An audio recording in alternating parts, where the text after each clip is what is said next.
హల్లెలూయా. దేవునామానికి మహిమ కలుగును గాక. చూడండి, ఈ చెట్టును చూడగానే నాకు ఒక విషయము అద్భుతంగా అనిపించింది. సో చూడండి, ఈ యొక్క జామ చెట్టుని మనం చూసినట్లయితే మొదట్లో ఇది ఎన్ని ఫలాలు ఇచ్చిందో, ఎంతగా ఫలించిందో, కాలం గడుస్తున్న కొద్దీ ఇది ఒక నిర్జీవ స్థితిలోకి వచ్చింది. చూడండి, చాలాసార్లు మన ఆత్మీయ జీవితం కూడా ఇదే విధంగా ఉంటుంది. కొంతమందిది మొదట్లో మంచిగా ఫలించే చెట్టులా ఉంటారు, ఫలించే ఒక ప్రార్థనా పరునిగా, ఒక ప్రార్థనా పర్రాలుగా, మంచి ఫలించే ఫలాలు ఇచ్చే ఒక వృక్షంగా, ఒక ఫలభరితమైన జీవితాన్ని కలిగి ఉంటారు.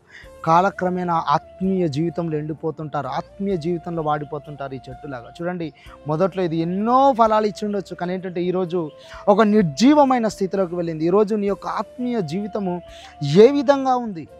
మొదట్లో నువ్వు ఒక ఫలింపులో ఉండి, ఒక మంచి ప్రార్థనా పరునిగా, ప్రార్థనా పర్రాలుగా ఉండి ఈరోజు ఒక నిర్జీవ స్థితిలో ఉన్నావా? అయితే జాగ్రత్త. చూడండి, నువ్వు నిర్జీవ స్థితిలో గనుక ఉన్నట్టయితే నీ జీవితంలో అనేక విషయాలు నువ్వు కోల్పోతావు.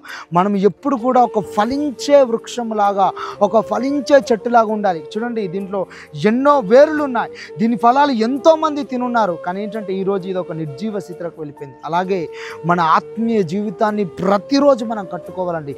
ప్రతిరోజు దినదినము మనం ప్రభుతో కట్టుకుంటూ మనం ఎదిగినట్టయితే ఒకరోజు మనము అనేక మందికి ఫలభరితంగా, అనేక కుటుంబాలకు ఆశీర్వాదకరంగా మార్చబడతావు. ఈరోజు ఈ చెట్టు నీకు నేర్పించిన పాఠం ఏంటో తెలుసా?